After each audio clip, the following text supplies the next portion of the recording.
Yeah. Uh.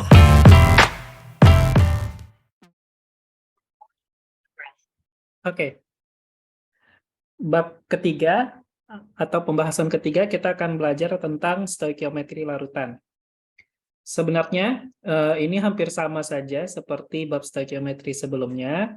Tinggal lagi di sini kita fokus membahas reaksi-reaksi stoikiometri dari reaksi-reaksi yang berlangsung dalam fase larutan. Nah, jadi kita harus tahu dulu apa itu larutan. Larutan itu adalah campuran homogen. Contoh, misalkan kalian masukkan garam dapur ke dalam air, terus kalian aduk, gitu ya. Nanti padatan garam dapurnya akan nyatu secara homogen dengan air. Kenapa disebut homogen? Karena kita tidak bisa membedakan yang mana garam dan yang mana air ketika mereka sudah diaduk, gitu ya. Jadi endapan garamnya kan nggak kelihatan setelah itu. Nah, itu kita sebutnya larutan, yaitu campuran homogen. Jadi, di dalam larutan itu ada dua komponen, ada zat terlarut dan ada pelarut. Nah, fokus kita di bab ini, pelarutnya adalah air. Jadi, fokusnya pelarut air. Zat terlarutnya, kalau di bab ini kita fokusnya garam. Oke. Nah, air itu struktur molekulnya bengkok dengan sudut 145, derajat Celcius. Oke, di dalam molekul air itu terdapat ikatan hidrogen ya antar molekul air. Nah, jadi senyawa-senyawa garam kenapa bisa larut dalam air? Karena seperti ini. Berdasarkan strukturnya, air dapat memanfaatkan potensi ikatan hidrogen dan dipol untuk berinteraksi dengan zat terlarut. Perhatikan, kalau kita punya endapan garam, awalnya fasanya kan solid tuh. Di dalam fase solid, NaCl itu, Na plus dan Cl-nya itu saling berdekatan satu sama lain, membentuk struktur kristal yang ditunjukkan bentuk kubus itu. Oke? Nah, ketika dimasukkan ke dalam air, maka molekul air akan memisahkan kation Na plus dan anion Cl- sehingga padatan NaCl-nya terlarut. Nah, itu bisa kita lihat dengan mata secara langsung, kita melihat padatannya udah nggak ada. Kenapa padatannya nggak ada? Karena Na plus dan Cl-nya dipisahin oleh molekul air. Bagaimana cara molekul air memisahkan Na plus dengan Cl-? Caranya, molekul air mengambil Na plus kemudian dikelilingi, diselubungi. Istilah kimianya itu disolvasi, gitu ya, atau dihidrasi. Nah, jadi Na plus-nya disolvasi oleh air atau diselubungi oleh air. Cl-nya juga gitu, diselubungi oleh molekul air. Makanya Na plus dan Cl-nya terpisah. Gitu ya. Oke. Di dalam larutan ada yang disebut dengan konsentrasi. Konsentrasi pada dasarnya adalah perbandingan jumlah zat terlarut terhadap pelarut. Atau bisa juga perbandingan zat terlarut terhadap larutan. Jadi satuan konsentrasi itu banyak banget ya. Ada yang massa zat terlarut dibagi massa pelarut, ada yang massa zat terlarut dibagi massa larutan, ada juga yang disebut dengan persen konsentrasi. Persen konsentrasi adalah massa zat terlarut per 100 gram larutan. Gitu ya. Jadi konsentrasi adalah rasio atau perbandingan zat terlarut dan pelarut dalam larutan. Gitu ya. Sebagai contoh, misalkan contoh soal yang ini. Konsentrasi gula darah normal biasanya di kisaran 90 mg per desiliter. Berapakah persen konsentrasi massa glukosa dalam darah dengan asumsi kerapatan darah sebesar 1,06 gram per mili? Nah, jadi di sini desiliter itu berapa liter?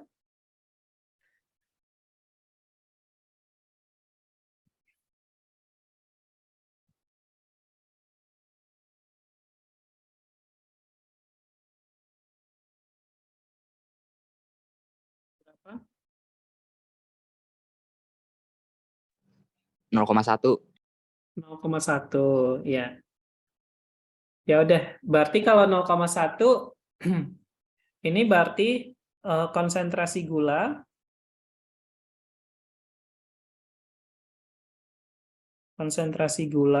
sama dengan 90 mg dibagi 0,1 liter larutan, gitu ya. Atau bisa kita ubah menjadi 900 mg per 1 liter larutan. Oke. Nah, selanjutnya kita hitung dulu massa larutan. Massa larutan sama dengan kerapatan darah ya, massa jenis darah dikali larutannya, ini larutan darah ya, jadi kita ganti massa darah.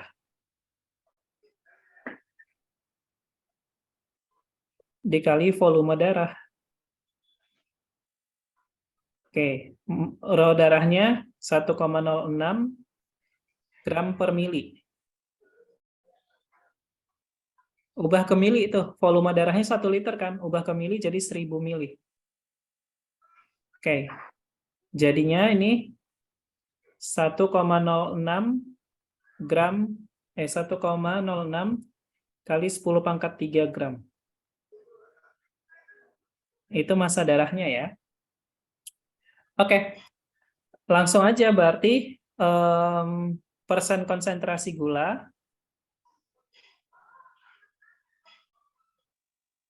Ingat tadi persen konsentrasi adalah gram zat terlarut dikali per 100 gram larutan ya. Jadi persen konsentrasinya 900 miligram diubah ke gram massa gula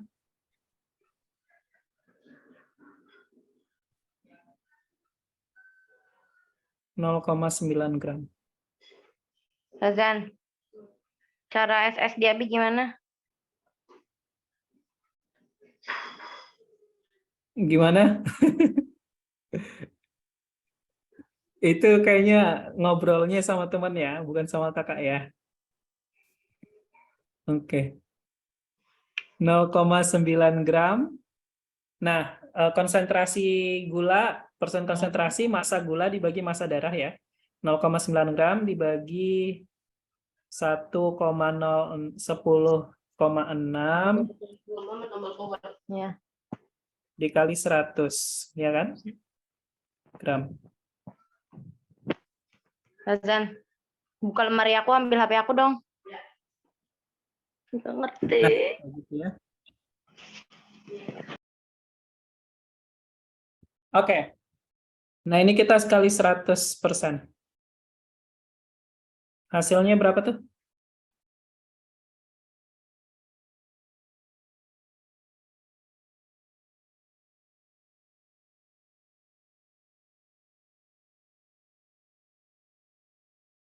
Ini langsung aja sih, nggak usah dijadiin kayak gini ya. Terlalu lama.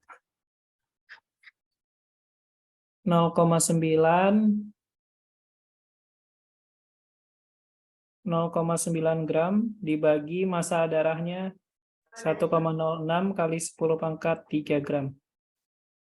Coret hasilnya 0,849 ya.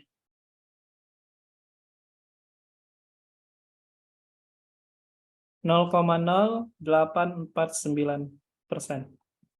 Jadi jawabannya D. Oke? Bisa ya? Kak, maaf Kak, aku boleh lihat slide sebelumnya nggak? Ya, Kasih Kak. oke.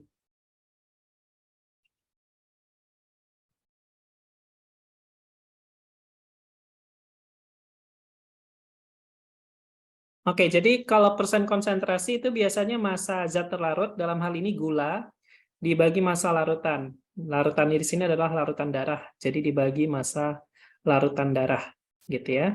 Jadi massa gula dibagi massa larutan dikali 100% itu adalah persen konsentrasinya. Oke, selanjutnya yang ini. Berapakah konsentrasi dalam persen W per W untuk larutan yang mengandung 23 gram NaCl dalam 556 gram larutan? Persen W per W ini adalah W itu W ya, berat, oke? Jadi persen berat per berat, artinya massa zat larut dibagi massa larutan. Oke. Jadi di sini kita dikasih tahu massa NaCl, massa zat larut dan massa larutan. Jadi persen W per W-nya langsung aja massa zat larut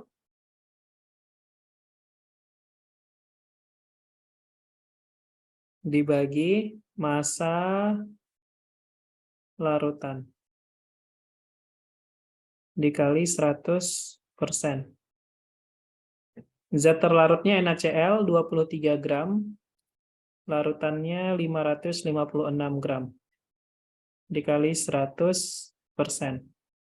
Nah, kita dapat hasilnya 4,14%. Ya, jadi jawabannya E. Oke.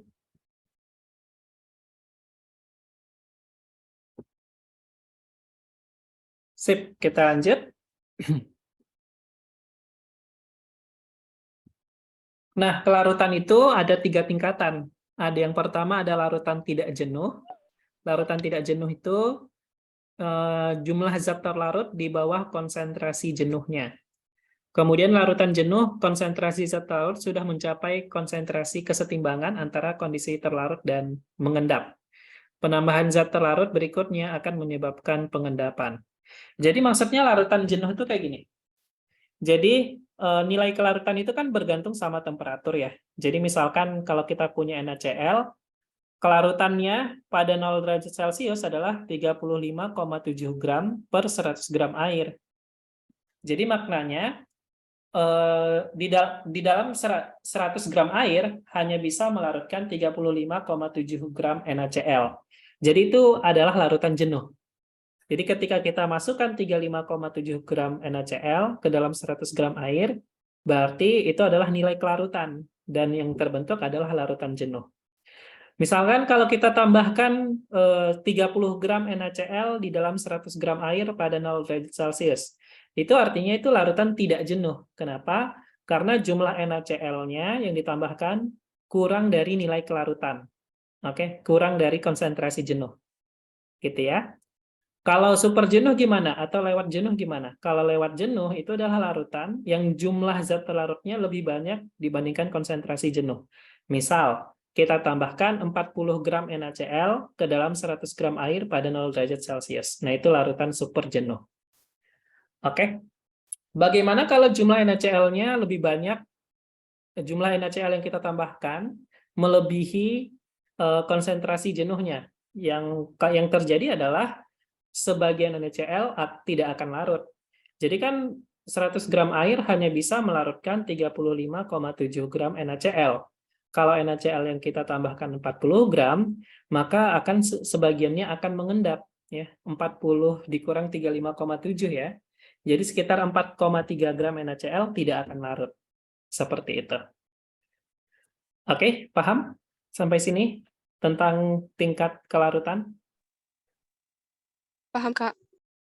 Nah, nilai kelarutan itu bergantung sama temperatur. Jadi secara umum ya, kenaikan temperatur akan meningkatkan kelarutan garam. Seperti kelarutan NaCl dan NaOH, ketika temperatur 100 derajat Celcius, kelarutannya lebih tinggi dibandingkan pada suhu 0 derajat Celcius.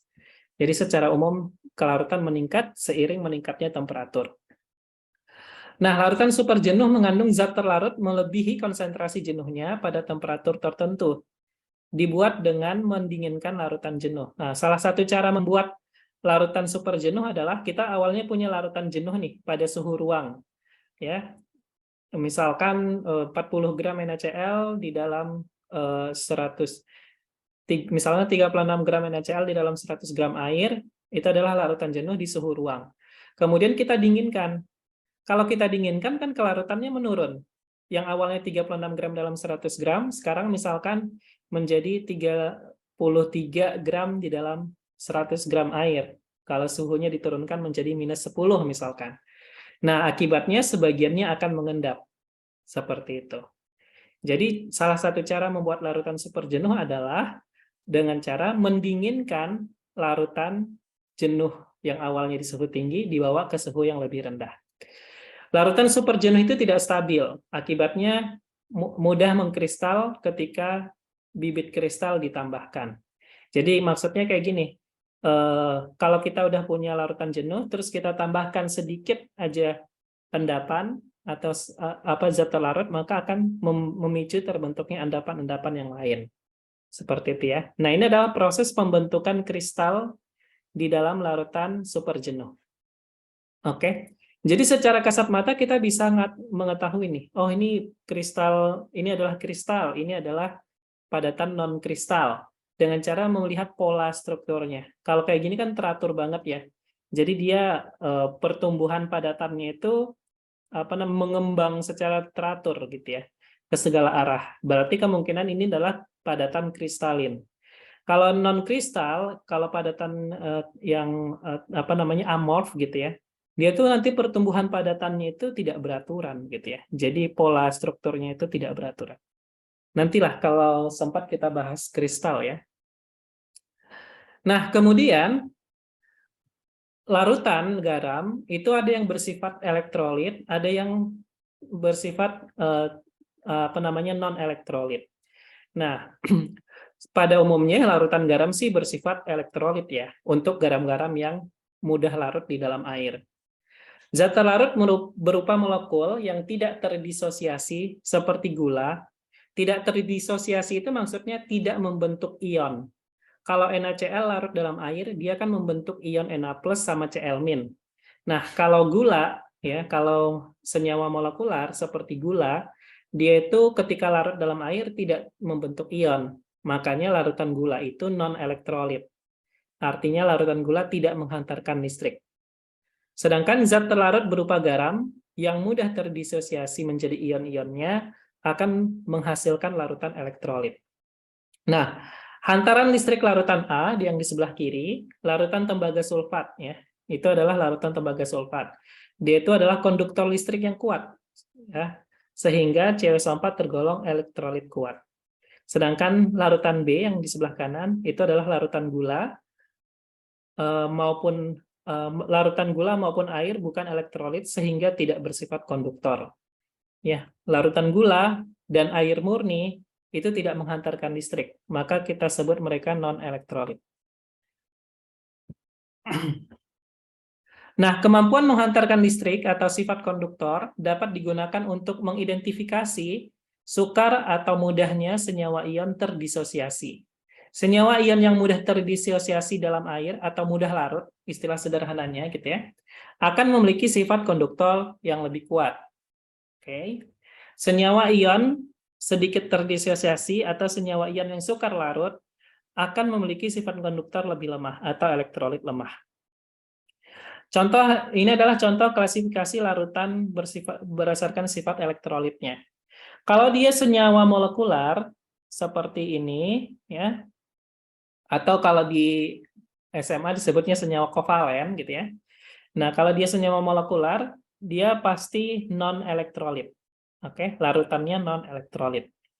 Nah, kalau senyawa garam seperti NH4Cl, KOH, HCl, mereka itu merupakan elektrolit kuat karena garamnya mudah larut. Nah, kemudian ada senyawa seperti senyawa asam lemah dan garam yang sukar larut di dalam air, mereka itu adalah elektrolit lemah. Ini yang mudah larut, yang terdisosiasi sempurna gitu ya. Terdisosiasi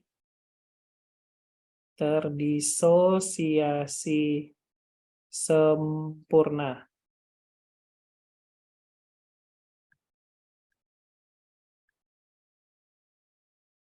Ini yang terdisosiasi sebagian. Terdisosiasi sebagian.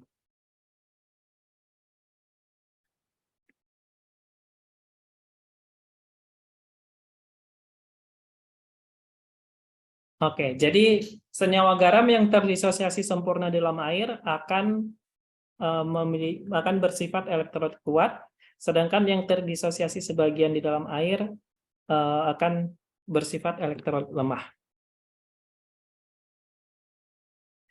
Nah, ini contohnya. Seperti larutan HCl, HCl itu terdisosiasi sempurna di dalam air, maka dia bersifat elektrolit kuat, lampunya menyala terang. Oke. Sedangkan kalau yang B itu elektrolit lemah, lampunya menyala, ya, lampunya menyala tapi tidak begitu terang gitu ya. Sorry, ini tuh etanol ya. Oh, enggak, asam asetat. Nah, dia tuh menyala tapi apa namanya? Tidak terang. Jadi dia tuh asam asetat tergolong elektrolit lemah. Begitu juga dengan larutan amonia. Amonia itu basa lemah, dia terdisosiasi sebagian. Jumlah ionnya, perhatikan aja, jumlah ionnya sedikit gitu ya. Kalau jumlah ion di dalam larutannya sedikit, maka dia elektrolit lemah. Kalau yang A, jumlah ionnya banyak banget kan, semuanya dalam bentuk ion. Itu yang kita sebut terdisosiasi sempurna itu artinya semua HCl berubah menjadi ion. Itu makna dari terdisosiasi sempurna. Oke.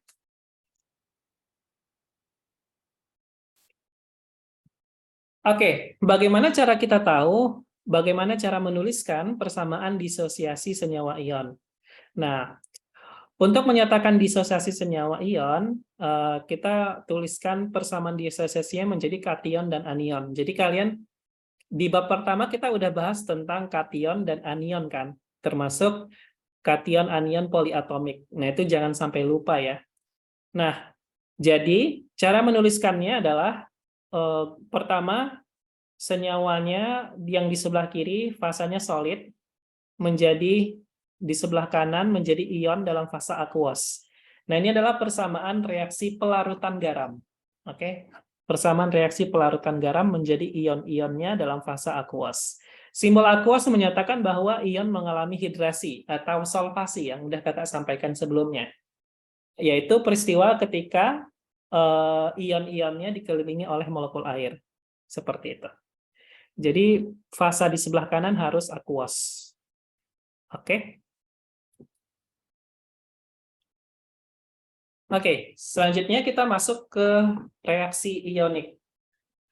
Ketika larutan ionik dicampurkan, ada kemungkinan pertukaran pasangan ion akan menghasilkan reaksi kimia yang dicirikan dengan, jadi maksudnya kalau ada dua senyawa ionik yang berbeda, ya, ada dua larutan nih, larutan A sama larutan B.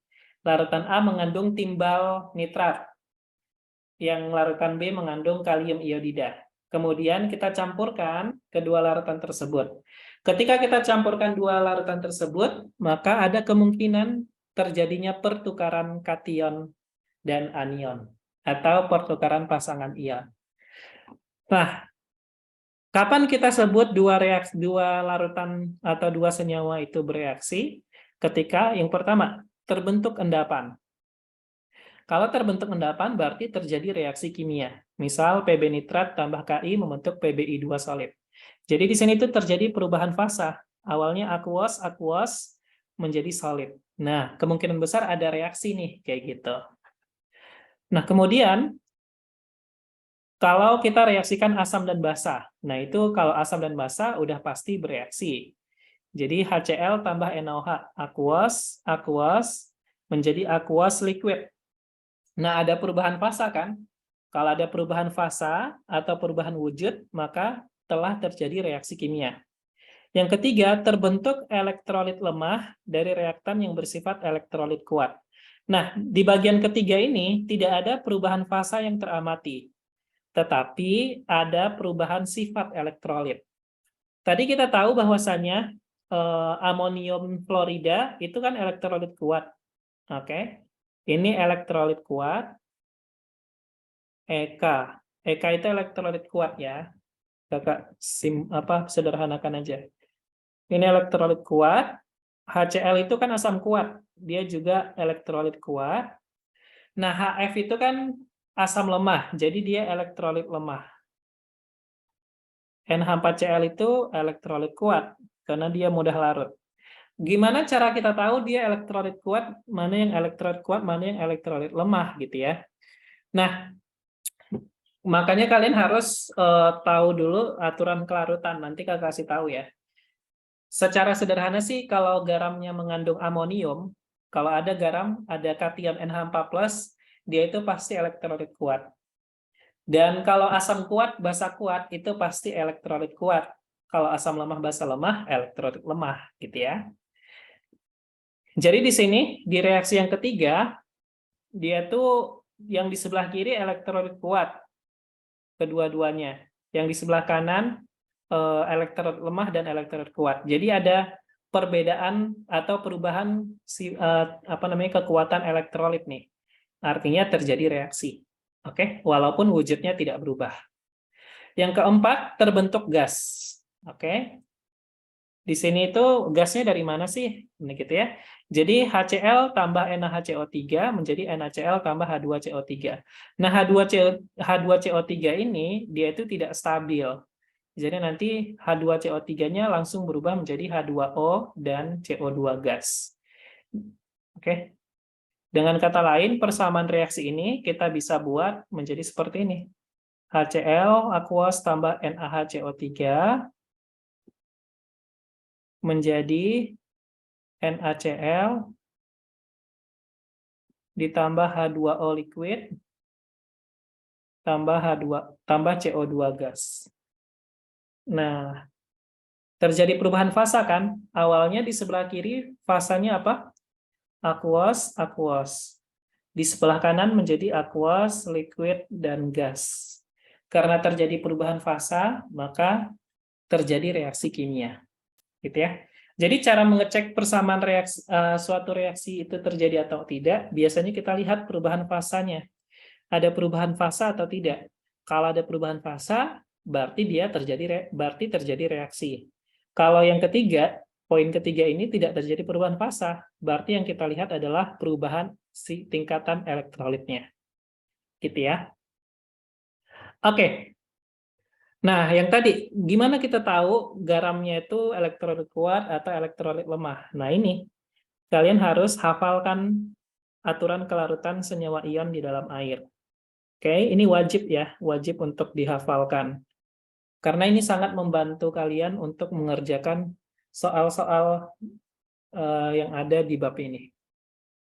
Oke, kakak ajarin cara membacanya. Baca dulu poin 1 sampai poin 4. Itu berlaku untuk senyawa yang larut di dalam air. Oke. Senyawa apa aja yang larut dalam air? Yang pertama, semua senyawa yang mengandung logam alkali atau logam 1A pasti larut. Oke, itu pasti larut. Jadi kalau yang soluble compounds ini, senyawa yang larut dalam air, udah pasti elektrolit kuat. Jadi semua senyawa yang mengandung logam alkali, dia udah pasti elektrolit kuat. KOH, KCl, K2O, nah itu udah pasti elektrolit kuat. Oke. Kemudian yang kedua, semua garam yang mengandung kation NH4+, NO3-, ClO4-, ClO3-, ion asetat, itu larut dalam air. Oke. Kemudian yang ketiga, semua garam yang mengandung klorida, bromida, dan iodida larut dalam air. Kecuali kationnya Ag+, Pb2+, dan Hg2+. Oke? Maksudnya, kalau NaCl itu udah pasti larut. Tapi kalau AgCl dia tidak larut dalam air. Oke? Jadi semua garam yang mengandung Cl-, Br-, dan Imin pasti larut dalam air, kecuali kalau kationnya Ag+, Pb2+, dan Hg2+. Ini hati-hati ya, harus perhatikan nih subskrip 2-nya. Hg2+. Nggak boleh dihilangin 2 yang di bawah itu. Subskripnya nggak boleh dihilangin ya. Yang ke poin keempat, semua garam yang mengandung ion sulfat itu larut di dalam air, kecuali untuk kation Pb2+, Ca2+, Sr2+, Hg22+, dan Ba2+. Nah, itu untuk garam-garam yang larut di dalam air. Untuk Cl-, Br- dan Imin, serta ion sulfat ada pengecualian ya. Kemudian, yang poin kelima sama poin keenam itu fokus untuk senyawa garam yang tidak larut dalam air. Nah, garam apa aja? Nah, garam yang mengandung ion OH- dan O2- itu tidak larut dalam air. Kecuali kationnya golongan 1A dan Ca2+, Sr2+, serta Ba2+. Oke. Jadi, ketika kationnya Na2+, misalkan Na+, Na2O, nanti dia larut. Tapi kalau kationnya selain 1A dan CaSrBa, misalkan MgOH 2 kali, gitu ya, dia tidak larut dalam air. Atau sukar larut dalam air, gitu ya. Kemudian poin keenam, semua garam yang mengandung fosfat, karbonat, sulfit, dan sulfida itu tidak larut dalam air kecuali kationnya golongan 1A dan kation amonium. Nah, ini yang wajib kalian ingat ya, 1 sampai 6. Mungkin kelihatan sekarang itu ribet banget, tapi kalian sedikit-sedikit aja hafalkannya. Nggak usah sekalian semua, nanti pusing. Ya. Jadi kalian hafalkan sedikit demi sedikit, biar kalian terbiasa mengerjakan soal-soal kimia. Karena ini membantu kalian menuliskan persamaan reaksi nantinya. Nah, ini nanti kita bahas ya. Oke, ini adalah contoh reaksi pengendapan. Yang tadi kakak sampaikan, misalkan kita punya wadah yang berisi Pb nitrat dan Ki. Awalnya mereka di wadah yang terpisah dan larutannya tidak berwarna. Kemudian kita campurkan kedua larutan tersebut di dalam gelas kimia, dan kita lihat terjadi perubahan warna menjadi warna kuning. Ternyata itu adalah endapan PbI2. Jadi endapan PbI2 itu berwarna kuning. Gitu ya. Nah, kalau kita perhatikan, di dalam larutan Pb nitrat terdapat ion Pb2+ dan NO3-. Kalau di dalam larutan Ki ada K+ dan I-. Perhatikan di dalam gelas kimianya yang membentuk endapan hanya Pb2+ sama I- bergabung membentuk endapan PbI2. Sedangkan NO3- dan K+-nya itu tetap berada di dalam fasa larutan. Mereka tidak mengendap. Nah, artinya K+ dan NO3-nya itu tidak berubah fasanya. Artinya mereka tidak bereaksi. Jadi K+ dan NO3- itu tidak bereaksi. Yang bereaksi hanya Pb2+ dan I-. Kenapa? Karena hanya Pbi2+ dan I- yang membentuk endapan. Gitu ya. Makanya kita akan membahas mengenai persamaan ion bersih di sini. Ketika dua senyawa ionik yang larut dicampurkan, terkadang terbentuk endapan. Ada 3 cara untuk menjelaskan pembentukan endapan. Yang pertama, kita menuliskan persamaan molekul, di mana rumus reaktan dan produk ditulis dengan lengkap, kation dan anionnya. Contoh, PbNO32 kali aqueous tambah 2 Ki aqueous menjadi PbI2 solid tambah 2 KNO3 solid. Ini kita sebutnya persamaan molekul. Ingat ya, persamaan molekul.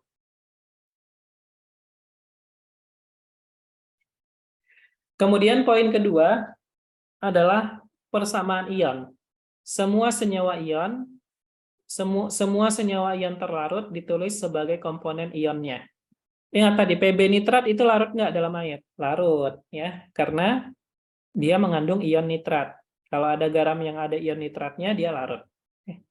Jadi Pb nitrat kita ubah menjadi Pb2+ tambah 2 NO3- aqueous. Ki juga larut ya, menjadi 2K+ tambah 2 I-. Jangan lupa koefisiennya. Kemudian PbI2 solid tidak larut, karena fasanya kan solid.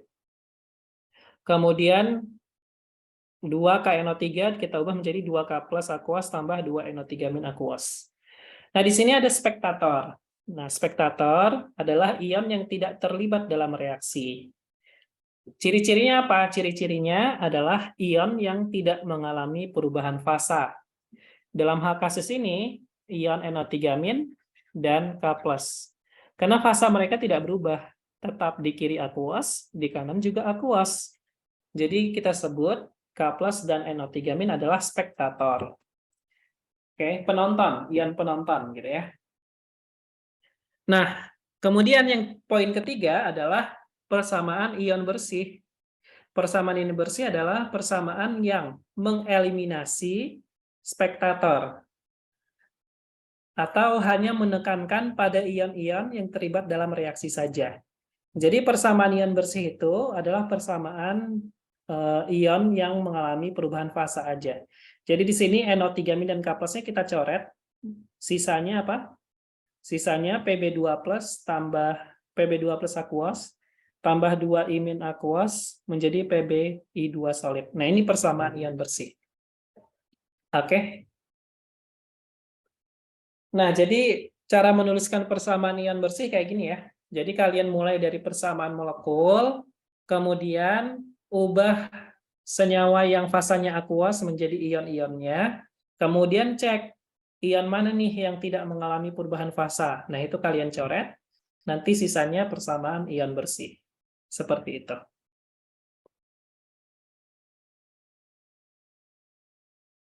Oke, nah ini coba kalian screenshot dulu nih. Biar kita latihan soal tentang kelarutan garam.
Oke, kalau sudah, kita lihat latihannya. Nah, coba gunakan aturan kelarutan untuk menentukan senyawa mana yang larut dalam air. Oke, kalsium nitrat larut atau enggak? Larut. AgNO3? Larut. Oke, FeCl2?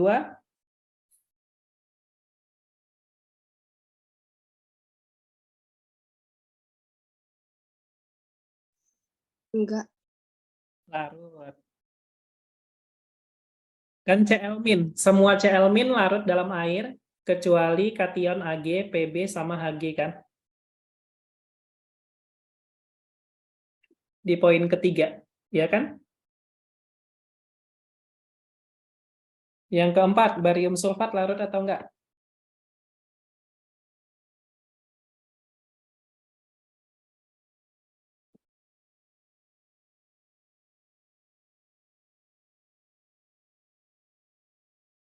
Larut. Enggak. Tidak larut. Yang ini kan? Nih, semua sulfat larut kecuali kationnya Pb, Ca, Sr, Hg, Ba.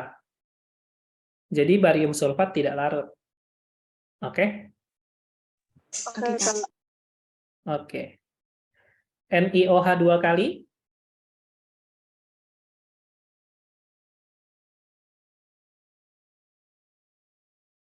Enggak larut. Betul, tidak larut.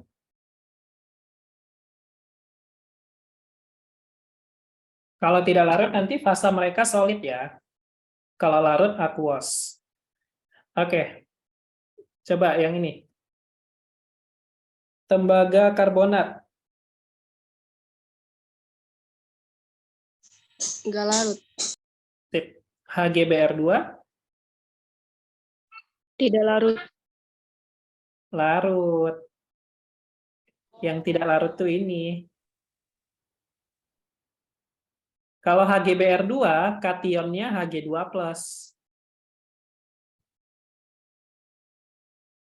Kalau Hg2Br2, kationnya Hg2, 2+. Nah, ingat di sini. Nah, Br- semuanya larut kecuali kation Hg, Pb, dan Hg2, 2+. Kalau Hg2+ larut. Oke? Oke. Oke. Timbal asetat?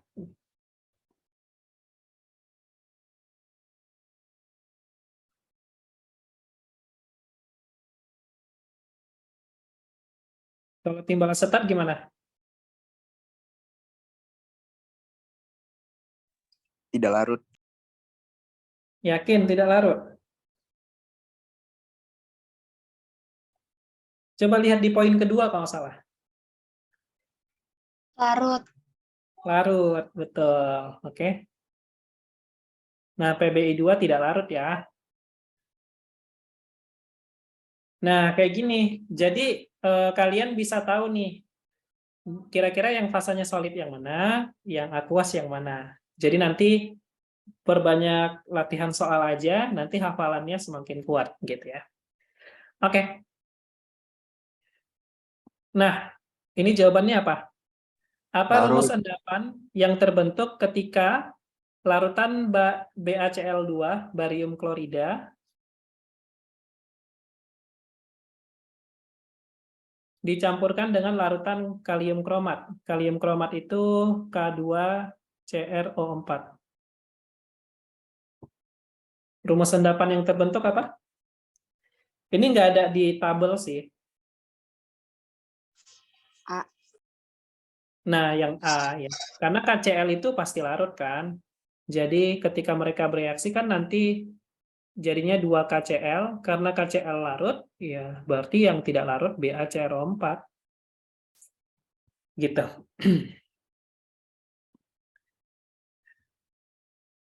Kalau ini, ion manakah yang akan menjadi spektator pada campuran ion berikut?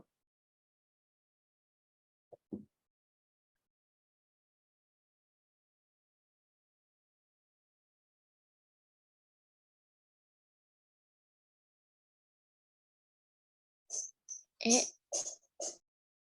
Betul, yang E ya. Karena kalau ada campuran ion ini, maka Ba2+ sama SO4 akan bergabung membentuk BaSO4 ya. Jadi ini sama ini tuh bergabung membentuk endapan BaSO4. Sedangkan K+ dan NO3-nya tidak mengalami perubahan fasa atau dengan kata lain spektator gitu ya.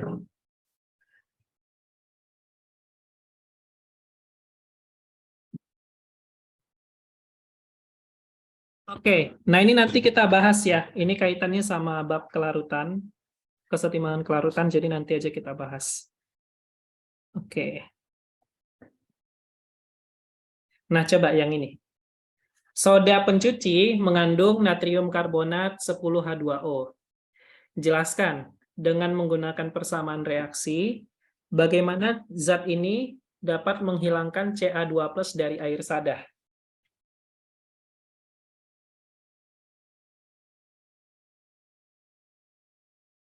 Air sadah itu adalah air yang mengandung mineral dengan konsentrasi yang cukup tinggi. Biasanya mineral yang terkandung di dalam air sadah itu Ca2+ dan Mg2+ biasanya.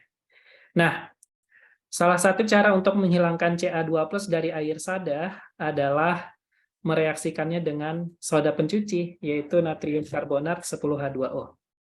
Kira-kira kenapa nih natrium karbonat bisa menghilangkan Ca2+ dari air sadah? Jawabannya apa?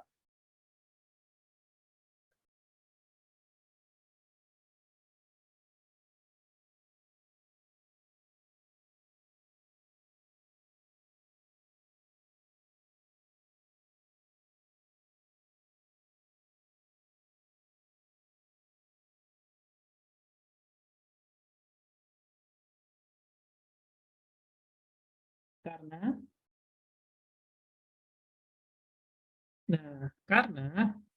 Ca2+ di dalam air sadah nantinya bereaksi dengan ion karbonat dari natrium karbonat membentuk endapan kalsium karbonat. Sehingga jumlah Ca2+ di dalam air sadah akan berkurang, gitu ya. Karena sudah berubah menjadi endapan kalsium karbonat. Oke? Paham ya?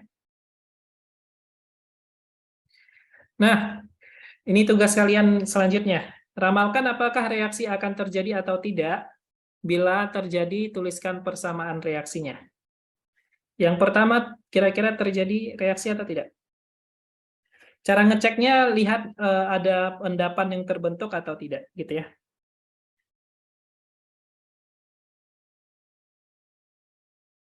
Pakai reaksi pertukaran ion ya.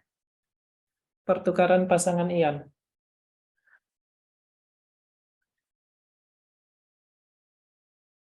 Yang A terjadi nggak?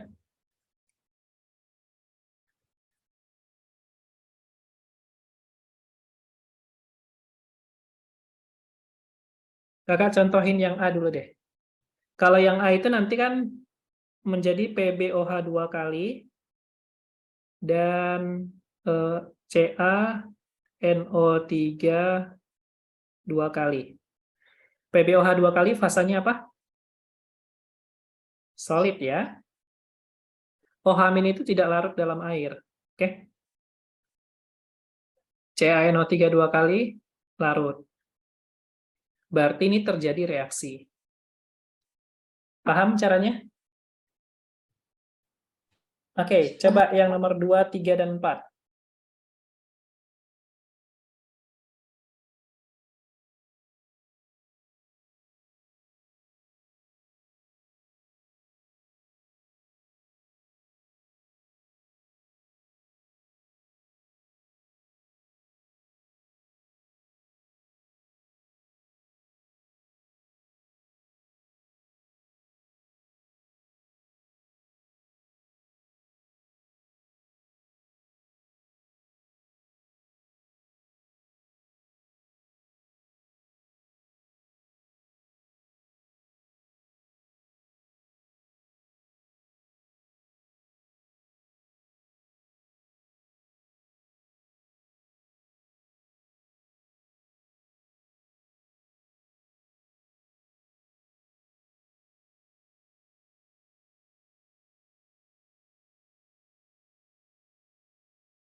Oke, yang nomor 2 terjadi reaksi nggak?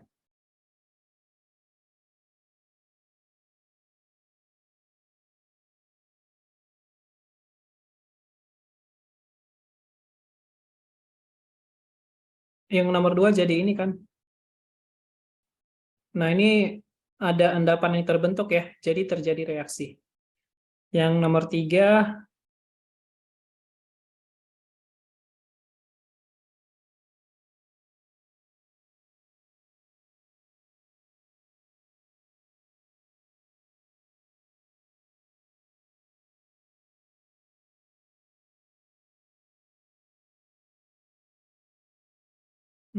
bentar.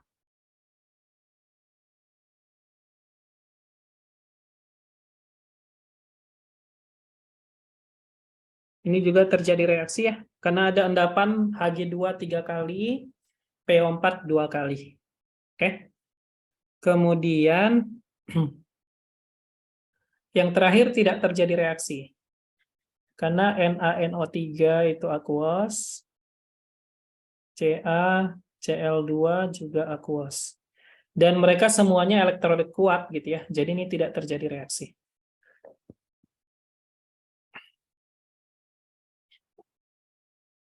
Oke. Kalau tidak terjadi reaksi, nggak usah ditulisin. Oke, ada pertanyaan?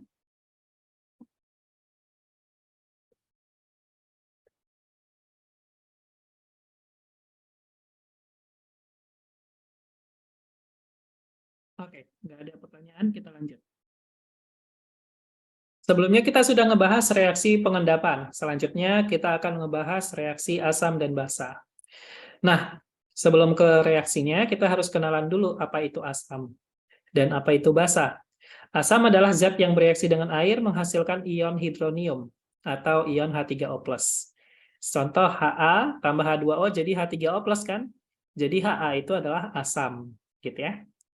Basa adalah zat yang bereaksi dengan air menghasilkan ion hidroksida atau OH-.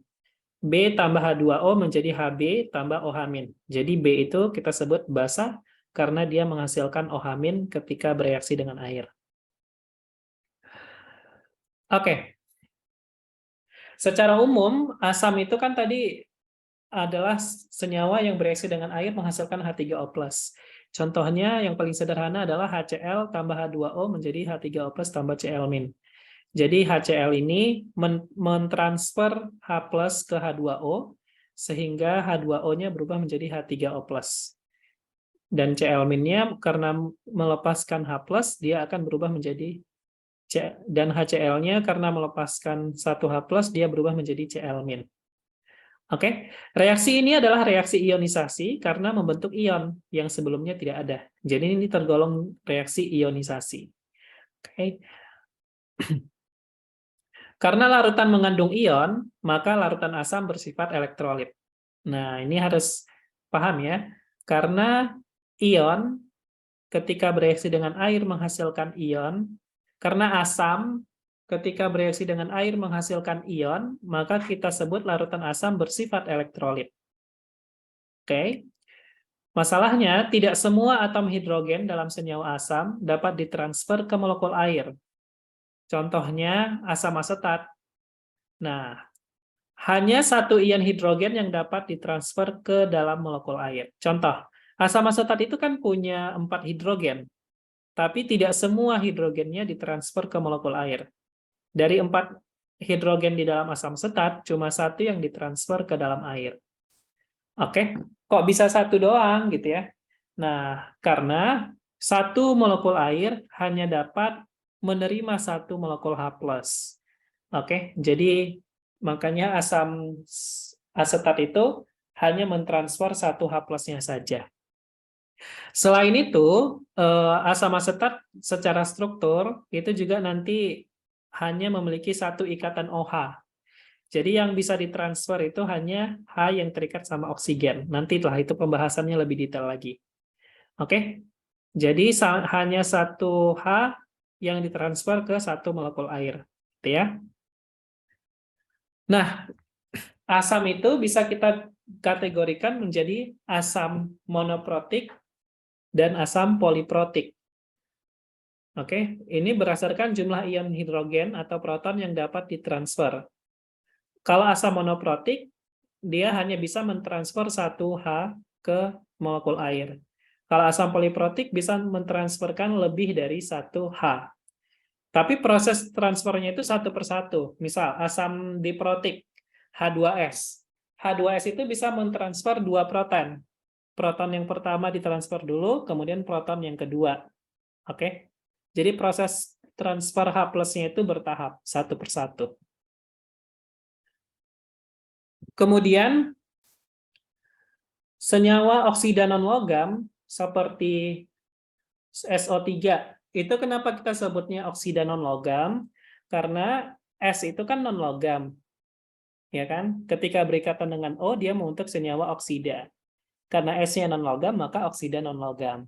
Begitu juga dengan N2O5 dan CO2.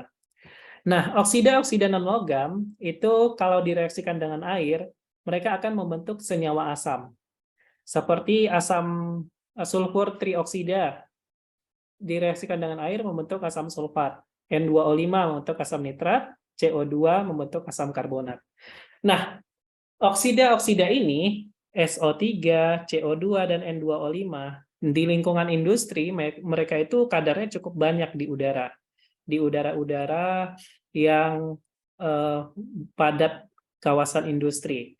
Sehingga ketika terjadi hujan, maka nanti air hujannya bereaksi dengan oksida-oksida non-logam tersebut, maka akan menghasilkan senyawa asam. Hal itulah yang dapat menjadikan terjadinya hujan asam, ya, karena emisi gas yang bersifat asam yang terlalu berlebihan, seperti itu. Nah, sehingga oksida non-logam itu kita sebut asam anhidrida. Maknanya asam anhidrida itu adalah senyawa yang akan menghasilkan asam ketika bereaksi dengan air. Seperti itu. Oke. Kemudian, yang kalau kita tadi udah bahas asam, selanjutnya kita bahas basa. Basa itu biasanya ditunjukkan dengan adanya ion OH- maupun O2-. Seperti NaOH, udah pasti basa karena ada OH-. Begitu juga dengan oksida, CaO. Tapi di sini oksida logam, ya. Jadi oksida logam itu adalah oksigen yang bergabung dengan logam, seperti CaO. Nah, oksida logam ketika bereaksi dengan air, dia menghasilkan senyawa basa. Contoh, CaO tambah H2O menjadi CaOH 2 kali. Maka kita sebut CaO itu adalah oksida logam yang bersifat basa. Kemudian selain mengandung OH- dan O2-, ada juga senyawa molekul yang bereaksi dengan air menghasilkan ion hidroksida. Itu juga tergolong basa. Jadi NH3 sama CH3NH2 ketika bereaksi dengan air menghasilkan OH-, gitu ya. Jadi kita golongkan amonia dan metilamin juga tergolong senyawa basa. Karena ketika bereaksi dengan air menghasilkan OH-, gitu.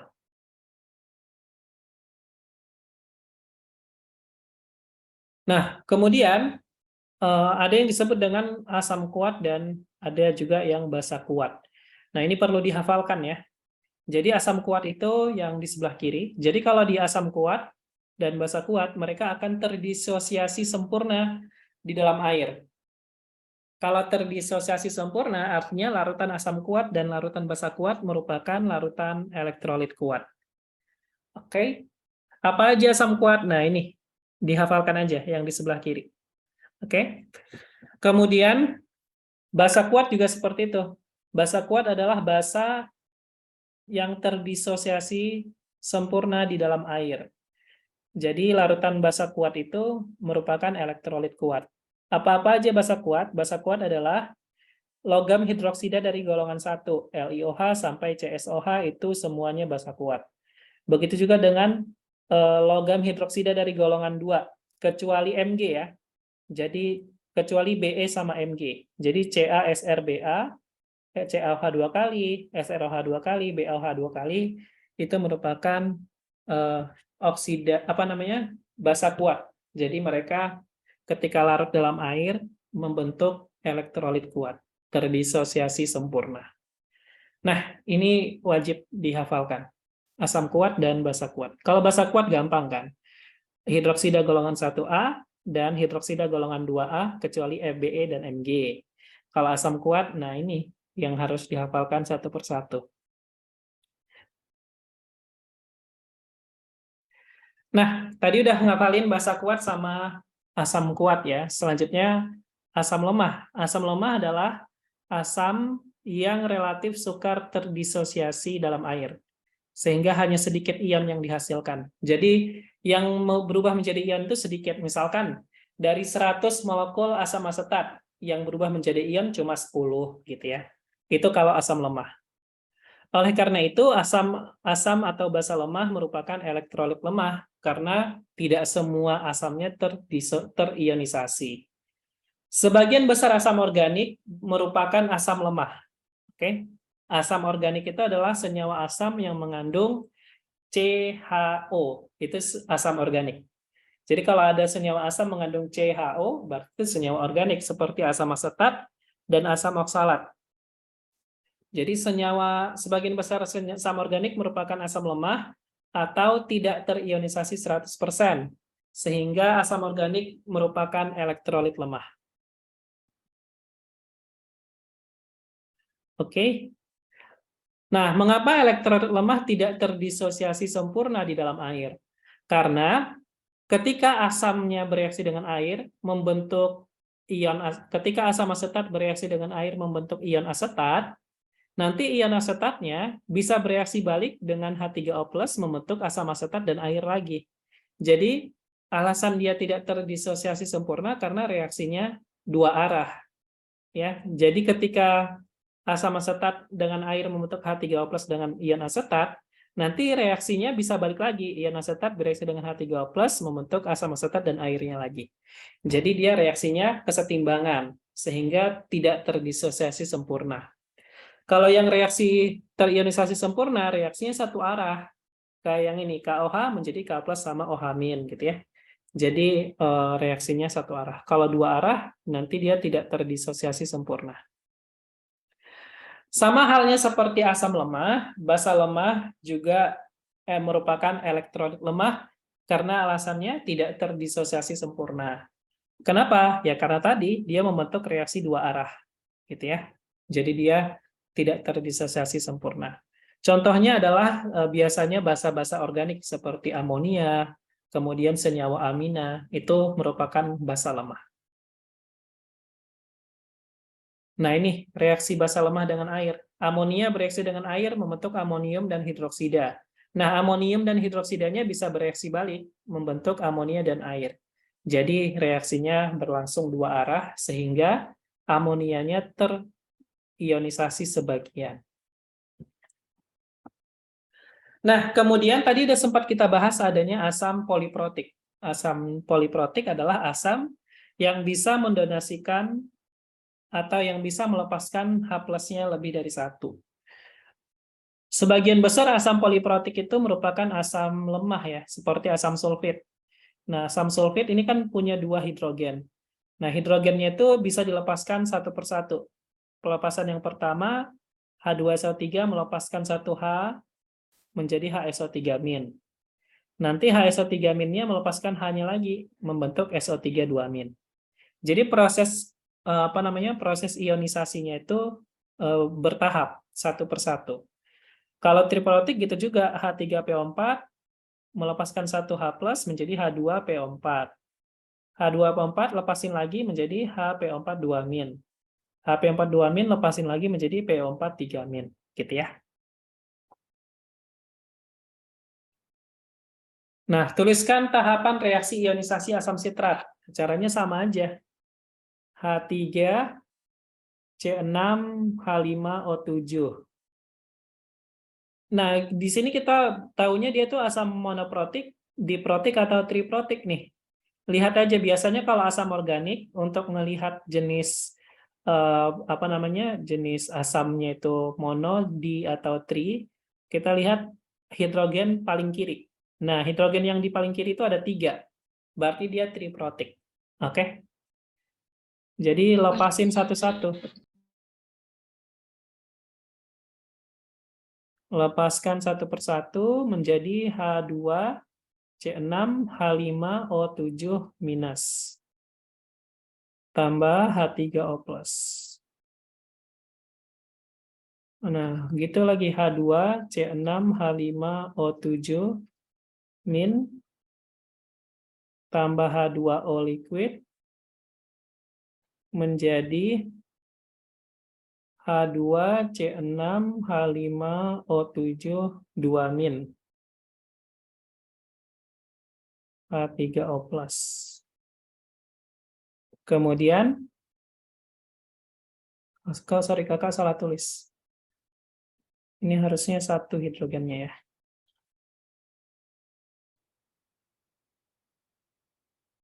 Kemudian H, C6, H5, O7 2-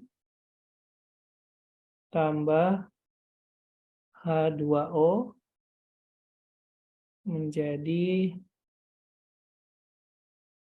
C6 H5 O7 3- tambah H3O+. Nah, seperti ini ya. Menuliskan reaksi ionisasi asam poliprotik itu bertahap. Nggak boleh langsung semua. Oke?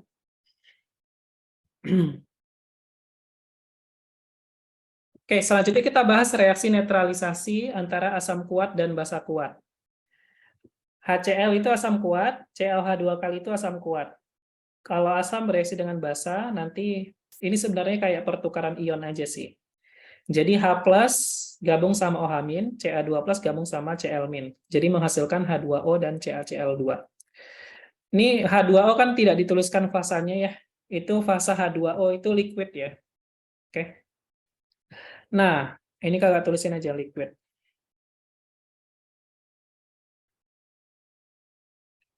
Oke. HCl itu, ini persamaan molekulnya yang paling atas. Persamaan ioniknya gimana? Persamaan ioniknya kita ubah senyawanya menjadi ion-ionnya. HCl karena asam kuat maka dia terionisasi sempurna menjadi H+ dan Cl-. ClH2 kali basa kuat jadi terionisasi sempurna menjadi Ca2+ dan 2OH-. H2O karena fasanya liquid dia tidak terdisosiasi.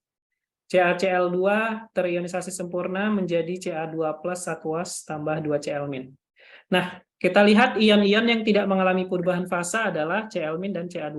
Kita coret. Jadi persamaan ion bersihnya adalah 2H+ tambah 2OH- menjadi 2H2O liquid. Atau sederhana persamaan yang kalau disederhanakan menjadi H+ aqueous tambah OH- aqueous menjadi H2O liquid. Jadi persamaan ion bersih antara asam kuat dan basa kuat itu selalu kayak gini. Oke, untuk asam kuat dengan basa kuat ya. Itu harus diingat. Asam kuat dengan basa kuat. Bagaimana kalau asam lemah dan basa kuat? Nah, ini. Asam lemah seperti pertama, persamaan molekulnya asam asetat tambah NaOH, berarti tinggal reaksi pertukaran pasangan ion. Dalam asam asetat ada H+ dan ion asetat. Nanti H+-nya gabung sama OH- membentuk H2O, sedangkan Na+ gabung sama ion asetat membentuk natrium asetat. Nah, asam asetat, dia ini kan asam lemah. Ya. Kalau asam lemah, terionisasi sebagian. Jadi pas kita menggambarkan persamaan ionnya, dia tidak perlu dia tidak akan berubah menjadi ion-ionnya. Karena dia yang ionnya itu lebih sedikit dibandingkan jumlah molekulnya. Gimana cara gambarinnya? Di sini kalau nggak salah tadi ada ya. Di bagian elektrolit. Ntar, kakak tunjukin ya. Nah, ini. Di dalam larutan asam asetat, nah, yang gambar B ya, di dalam larutan asam asetat, jumlah molekul asam asetatnya lebih banyak dibandingkan jumlah ion asetat dan H3O+-nya. Jadi, untuk kasus asam lemah dan basa lemah, itu kita tidak perlu, ketika menuliskan persamaan reaksi ionnya, maka asam lemah dan basa lemah tidak diionisasikan menjadi ionnya. Karena jumlah molekulnya lebih banyak dibandingkan jumlah ionnya di dalam larutan. Oke, itu alasannya ya. Jadi,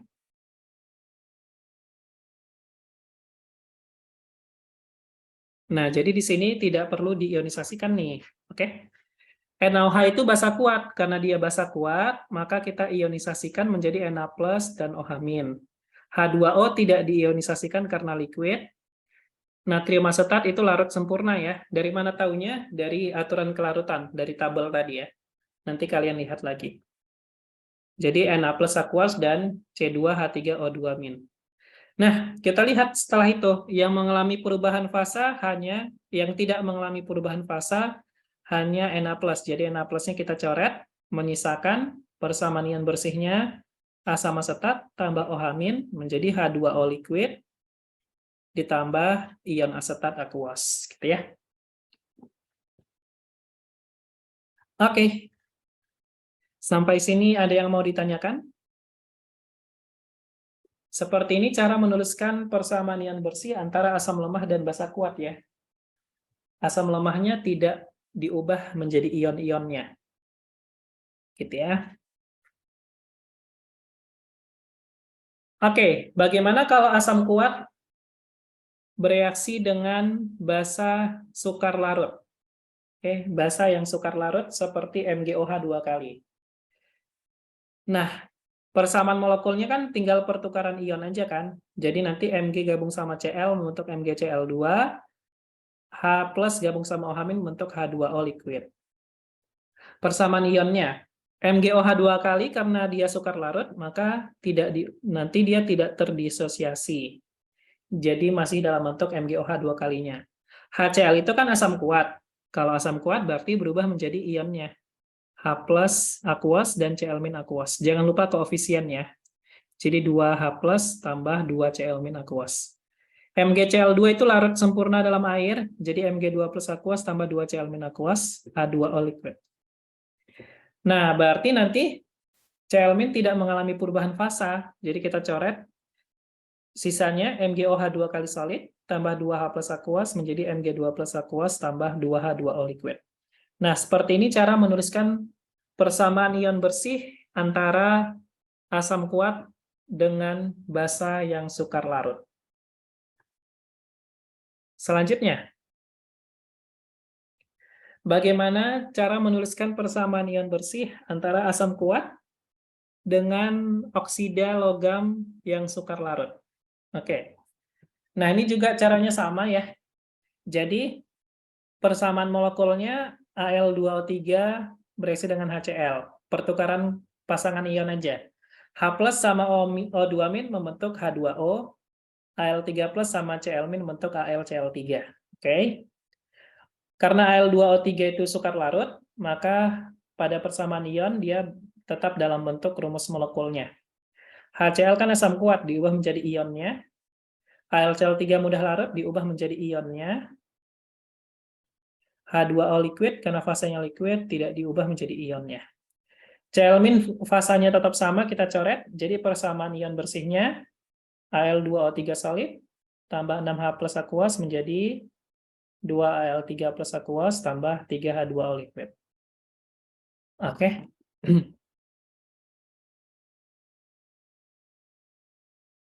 Nah, selanjutnya reaksi asam kuat dengan basa lemah.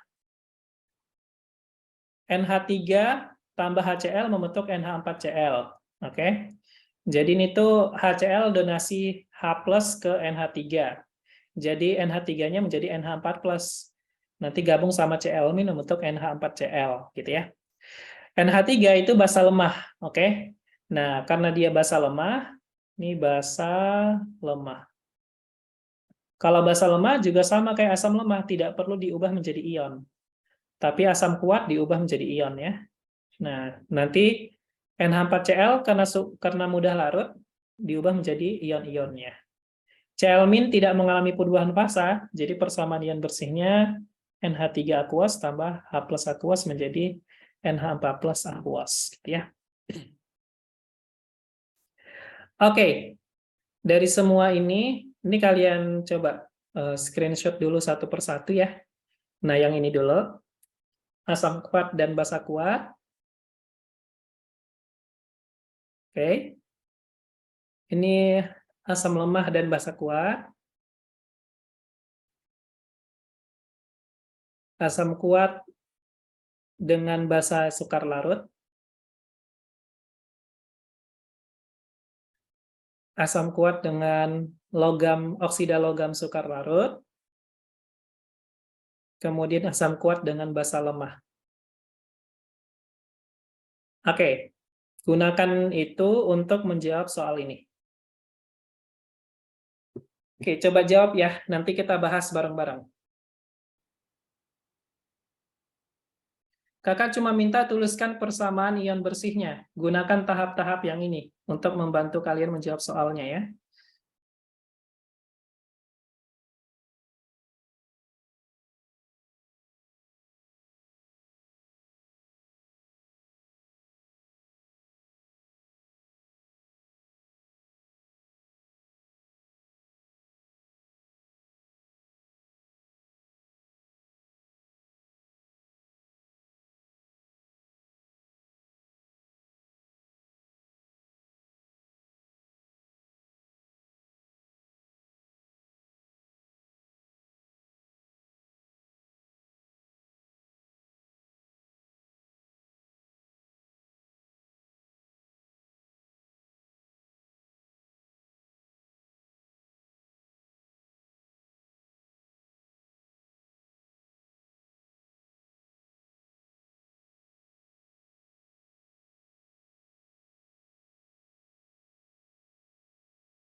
Permisi, Kak.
If you are not surrounding me with your energy, I don't wanna be there, don't wanna be anywhere, any place that I can feel you, just wanna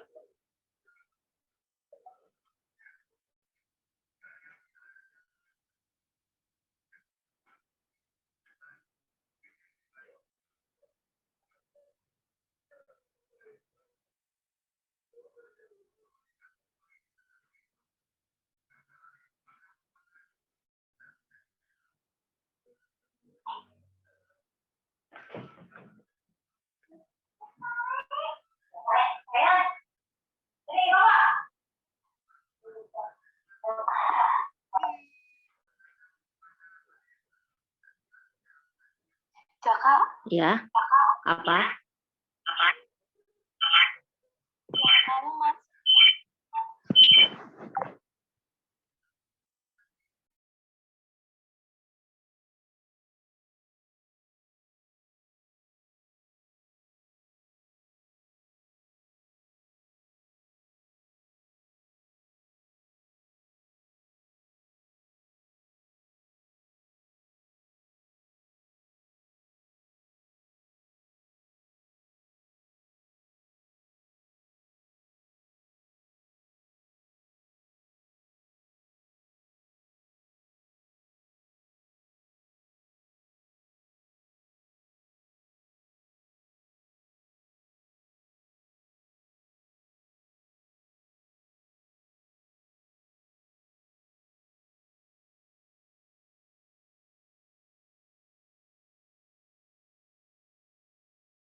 Oke, sudah ya. Kita lanjut. Oke. Kakak langsung tuliskan reaksi ion bersihnya ya di bawah ya. Nanti kalau kalian tidak paham, tanyakan aja yang bagian mana yang tidak paham. Yang A, H plus tambah OH min menjadi H2O liquid. Karena dia asam kuat dan basa kuat. Yang B,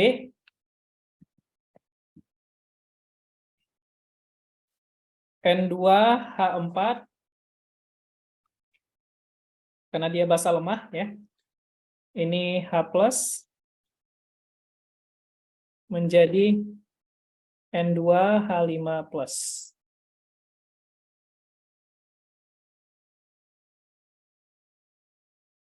Kemudian yang C,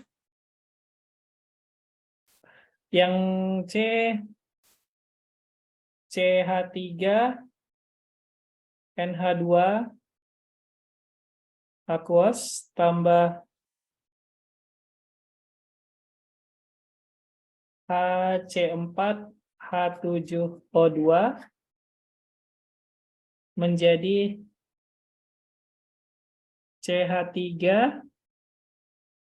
NH3 plus ditambah C4 H7O2 minus.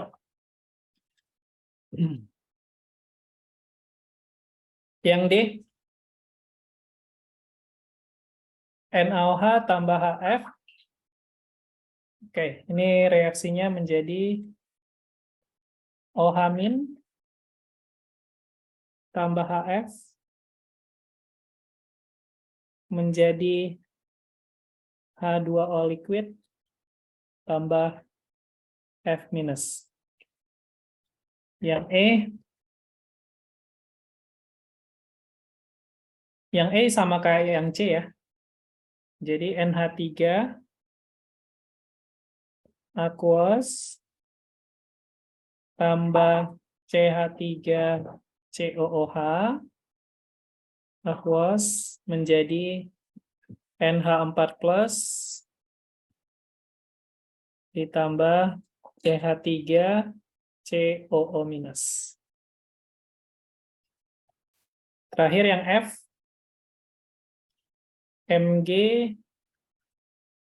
OH 2 kali tambah 2HC2H3O2 menjadi, oh ini sorry, ini aqueous ya.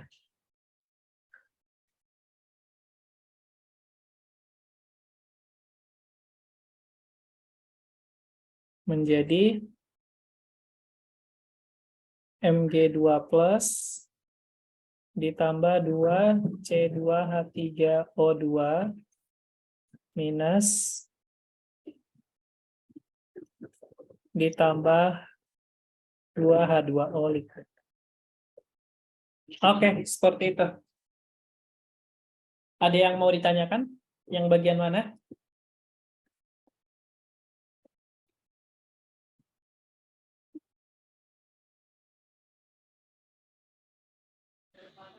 Permisi Kak, izin tanya sebelumnya.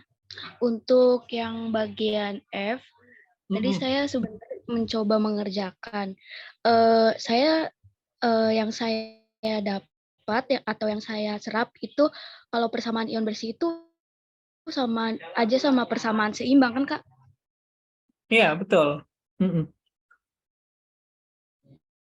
Untuk yang F kayak Oke, gitu, baik. karena kedua reaktannya tidak terionisasi kan. Jadi tetap dalam bentuk rumus molekulnya. Oke? Iya, jadi ke bawah semua kan Kak jadinya? Iya, ke bawah semua, betul. Sama kayak yang C sama E, kan ke bawah semua juga, karena kedua reaktannya sama-sama terionisasi sebagian gitu ya. Oke? Oke, baik, Kak. Terima kasih. Sip. Nah, selanjutnya itu udah poin kedua ya. Poin pertama kita bahas reaksi pengendapan, poin kedua kita bahas reaksi asam basa, dan sekaligus juga perubahan elektrolit gitu ya. Yang selanjutnya, yang poin terakhir kita bahas reaksi metatesis dan reaksi pembentukan gas. Tadi reaksi metatesis itu adalah reaksi yang melibatkan pembentukan ion yang menggiring ke arah pembentukan gas. Ingat ya, reaksi yang melibatkan pembentukan ion yang menggiring ke arah pembentukan gas. Gas dengan kelarutan rendah akan hilang dari larutan sehingga mendorong ke arah penyelesaian reaksi. Maksudnya gini, kalau ada dua larutan dicampurkan, kemudian menghasilkan gas, maka gasnya itu akan keluar dari larutan, sehingga reaksinya akan cenderung ke arah kanan, yaitu cenderung ke arah pembentukan gas tersebut. Banyak senyawa mengandung anion yang dapat berubah menjadi gas, sehingga penambahan asam yang mengandung ion ini cenderung akan menghasilkan gas. Contoh, kalau di dalam larutan ada anion sulfida, S2-, Cn-, CO32-, HCO3-, SO32-, HSO34, HSO3-. Nah, anion-anion ini ketika direaksikan dengan H+ atau dengan asam, nanti mereka akan berubah menjadi gas. S2- berubah menjadi gas hidrogen sulfida, kemudian Cn- berubah menjadi gas asam sianida ya. Jadi HCN itu asam sianida itu gas gitu ya. Kemudian CO32- dan HCO3- ketika bereaksi dengan asam nanti akan membentuk gas CO2. H2O-nya itu fasanya liquid ya, yang gas cuma CO2-nya. SO32- dan HSO3- bereaksi dengan H+ membentuk H2O dan gas SO2. Oke. Kemudian kalau larutan mengandung kation NH4+, kemudian kita reaksikan dengan basa, nanti dia akan bisa menghasilkan gas amonia. Jadi ini adalah kation-kation atau anion-anion yang kalau ditambahkan asam ataupun basa, kalau anion ditambahkan asam menjadi gas. Kalau kation NH4+ harus ditambahkan anion supaya menjadi gas amonia. Gitu ya. Ini kita sebutnya reaksi metatesis. Karena reaksi kation anion menggiring ke arah pembentukan gas kayak gitu. Oke, ini perlu kalian ingat nih. Oke, ingat anion-anion apa saja yang kalau ditambahkan H+ menjadi gas. Oke, kemudian NH4+ kalau tambah OH- menjadi gas amonia.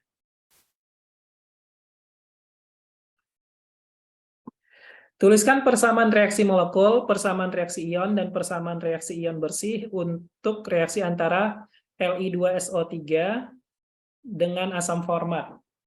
Oke, kita tuliskan dulu persamaan molekulnya ya. Persamaan molekulnya seperti ini. Menjadi LiCHO2 ditambah H2SO3. Oke. Nah, H2SO3-nya itu, ini kan H2SO3. Kalau ada H2SO3 itu langsung diubah menjadi H2O dan SO2 ya. Oke. Jadi ini aqueous tambah H2SO3. Kakak langsung ubah ya. H2O liquid tambah SO2 gas. Nah, ini persamaan molekulnya. Ini belum setara ya. Jadi kita setarakan dulu. Ini kita kali 2. Ini kita kali 2.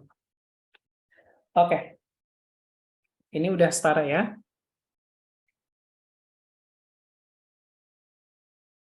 Selanjutnya, persamaan ionnya berarti Li2SO3 itu larut dalam air menjadi Li2Li+, ditambah SO3 2-. Asam format itu asam lemah ya, jadi tidak perlu diubah menjadi ion. Oke. Kemudian Li format itu larut sempurna dalam air.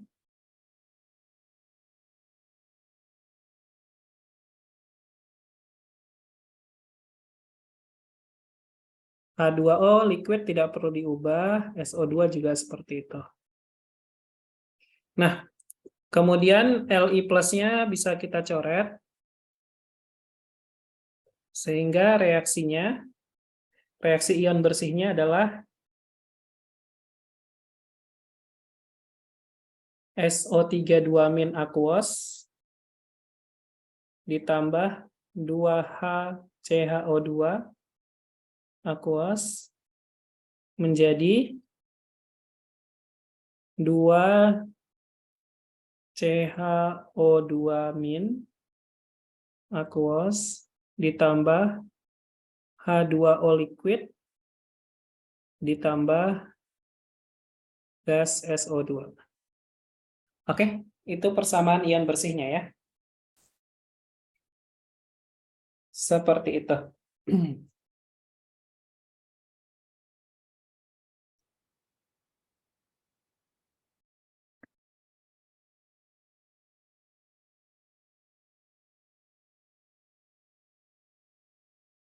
Oke, ada pertanyaan sampai sini?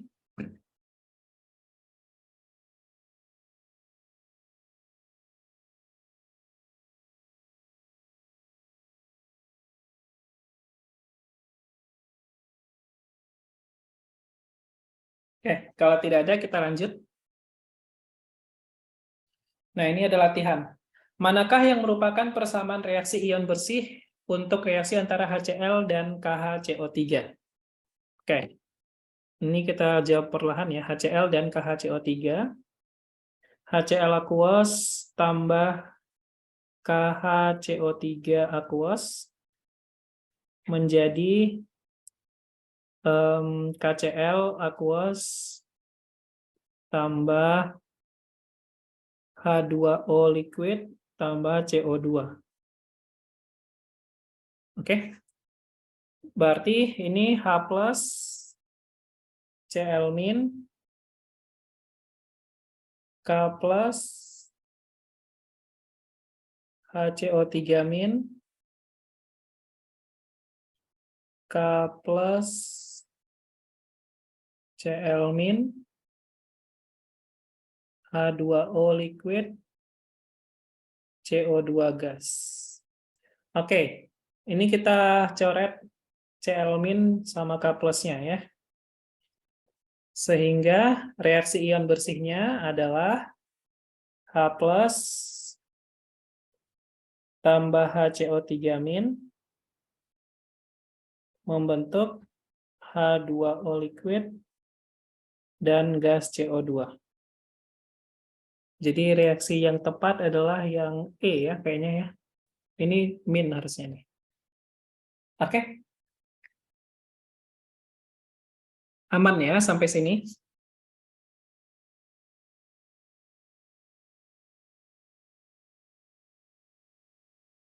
Ion bersih antara HBr dan K2SO3 adalah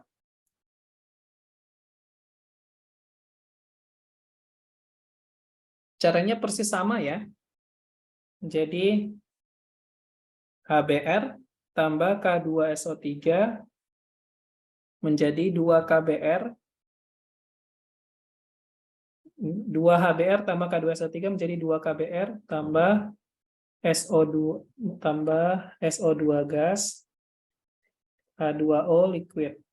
Gitu ya. Oke. Berarti ini menjadi ini aqueous ya. Aqueous. Jadi 2H plus 2Br min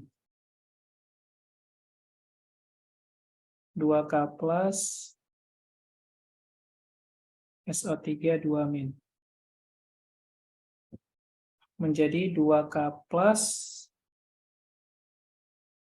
tambah 2Br min tambah SO2 tambah H2O liquid.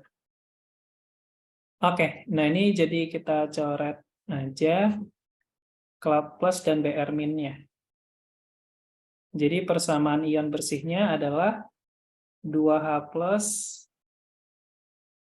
tambah SO3 2 min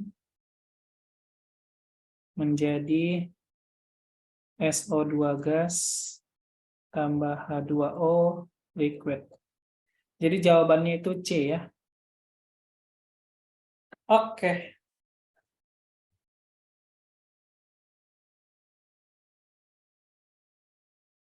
Nah, kemudian kita akan bahas sintesis garam melalui reaksi metatesis. Reaksi metatesis tadi adalah reaksi pertukaran pasangan ion ya. Ada dua cara untuk mensintesis garam, di mana kedua cara ini memudahkan untuk memperoleh senyawa yang diinginkan dari campuran. Yang pertama, bila garam yang diperoleh mengendap. Yang kedua, mulai dari reaktan yang larut. Yang ketiga, produk garam diperoleh dengan filtrasi atau penyaringan. Jadi yang pertama, kalau kita mau membentuk suatu garam, pastikan garamnya itu tidak larut di dalam air. Yang ingin kita bentuk itu sukar larut atau tidak larut di dalam air. Kemudian reaktannya itu kita mulai dari reaktan yang fasanya larutan. Jadi ada dua larutan, seperti tadi PB nitrat sama KI, awalnya larutan. Ketika kita campurkan menjadi PBI2 gitu ya. Jadi pastikan produknya mengendap dan reaktannya itu larutan. Supaya apa? Supaya ketika produknya terbentuk dalam fase larutan bisa langsung kita pisahkan dari larutannya menggunakan metode filtrasi atau penyaringan. Oke. Bila garam yang diperoleh larut dalam air, ya, kalau garam yang diperoleh ternyata dia tidak membentuk endapan, ternyata dia larut nih dalam air, produknya larut dalam air, maka gunakan reaksi netralisasi asam basa. Oke, gunakan reaksi netralisasi asam basa, yaitu reaksi logam karbonat atau garam dengan anion yang mudah berubah menjadi gas dan asam. Nah, produk diperoleh dengan menguapkan air. Contohnya itu kayak gini. Kita bahas yang pertama ya. Kalau produknya itu garam yang larut dalam air. Oke. Kita mau mensintesis NiSO4. NiSO4 berarti harus berasal dari Ni2+ sama SO4 2-, ya kan? Nah, kalau garamnya itu larut dalam air, maka tadi caranya apa? Kalau produknya larut dalam air, gunakan netralisasi asam basa. Oke, netralisasi asam basa. Nah, jadi di sini NiSO4 itu kan larut dalam air ya. Jadi NiSO4-nya aqueous. Gunakanlah reaktan asam dan basa. Jadi Ni2+ gabung sama apa supaya jadi basa? Gabung sama OH- ya. Jadi kita gunakan basa NiOH 2 kali. Berarti SO4 2-nya berasal dari asam sulfat H2SO4. Oke, jadi nanti dihasilkan NiSO4 dan H2O liquid. Nah, kenapa harus seperti ini? Supaya H2O-nya itu bisa dipisahkan dengan NiSO4 menggunakan metode pemanasan. Jadi kalau kita punya NiSO4 sama H2O di dalam suatu campuran, bisa kita pisahkan dengan cara diuapkan aja airnya. Kita panasin sampai airnya menguap sempurna, nanti dapat deh endapan NiSO4-nya. Kayak gitu. Atau selain menggunakan hidroksida, kita bisa menggunakan karbonat. Nah, jadi asam sulfat tambah karbonat, nanti hasilnya NiSO4, CO2 gas, dan H2O. CO2 gas langsung keluar dari campuran. H2O-nya dipisahkan dengan cara pemanasan yang tadi. Ya. Nah, ini kalau garam yang ingin kita peroleh, itu ternyata larut dalam air. Maka gunakanlah reaksi netralisasi asam dengan basa ataupun asam dengan garam karbonat. Gitu ya. Oke. Kemudian seringkali reaksi-reaksi seperti ini biasanya ditanyakan berapa jumlah produk yang terbentuk gitu ya. Biasanya dalam satuan massa ataupun konsentrasi. Nah, makanya kalian harus mengetahui satuan konsentrasi yang sering digunakan pada stoikiometri larutan, yaitu satuan konsentrasi molaritas. Molaritas itu adalah mol zat terlarut per liter larutan. Oke? Jadi rumusnya mol zat terlarut dibagi volume larutan. Kalau kita punya 0,1 molar NaCl, itu maknanya setara dengan 0,1 mol NaCl dalam 1 liter larutan NaCl atau 0,01 mol NaCl di dalam 0,1 liter larutan NaCl, gitu ya. Nah, ini contoh perhitungan molaritas. hitung molaritas dari larutan yang dibuat dengan cara melarutkan 11,5 gram NaOH dalam air untuk membuat 1,5 liter larutan. Nah, pertama kalian harus hitung mol NaOH-nya dulu. Oke. Mol NaOH-nya, masanya 11,5 dibagi MR-nya 40. Jadi 11,5 dibagi 40. Itu mol. Dibagi volume larutan. Jadi hasilnya molaritas. Gitu ya. Kalau bingung ya pakai bertahap aja. Jadi hitung mol NaOH. 11,5 dibagi 40. Nah, ini nanti dapatnya berapa? 11,5 bagi 40 hasilnya 0,2875 mol. Setelah itu konsentrasi NaOH sama dengan mol NaOH dibagi volumenya. Volumenya 1,5 liter. Nah, gitu ya. Jadi ini hasilnya 0,192 molar. Kayak gitu. Oke.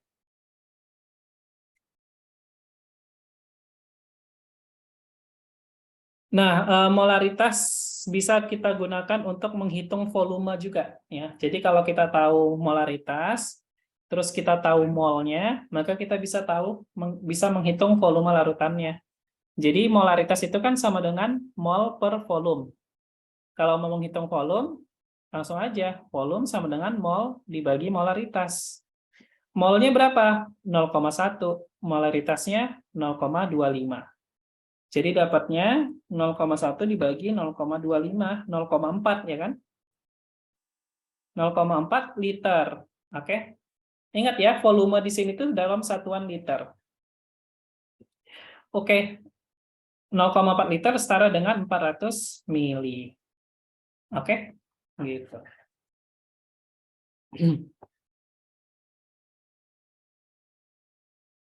Nah, ini contoh yang lain. Misalkan berapa gram strontium nitrat yang diperlukan untuk membuat 250 mili larutan strontium nitrat 0,1 molar. Nah, ini kan satu tahap langsung hitungnya ya. Kalau Kak bertahap aja ya. Tahap pertama hitung mol strontium nitratnya dulu. Oke, pakai hubungan tadi. M sama dengan N per V. Jadi N sama dengan M dikali V. Udah deh, ini konsentrasi strontium nitrat dikali dengan volumenya. Berarti 0,1 molar. Jangan lupa ubah ke mili ya. Ubah ke liter ya. Jadi 0,25 liter. Jadi ini 0,025 mol. Setelah itu hitung masanya. Massa strontium nitrat sama dengan mol dikali MR. Mol kali MR. Molnya 0,025. MR-nya 211,62. Udah deh, jadi kita dapat hasilnya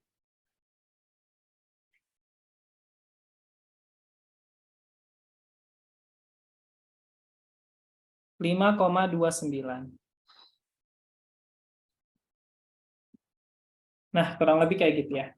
Kalau bingung pakai satu baris gini, kalian bertahap aja. Pertama hitung mol, kemudian hitung massa. Seperti itu. Atau yang terakhir adalah pengenceran. Ya, misalkan awalnya kita punya larutan H2SO4 16 molar. Terus kita ingin membuat 1 liter larutan asam sulfat dengan konsentrasi 2 molar. Jadi kita pakai M1V1, M sama dengan V1M1 sama dengan V2M2. Karena pada proses pengenceran, jumlah mol zat terlarutnya tidak berubah. Jadi mol H2SO4 pada kondisi 1 sama dengan mol H2SO4 pada kondisi 2.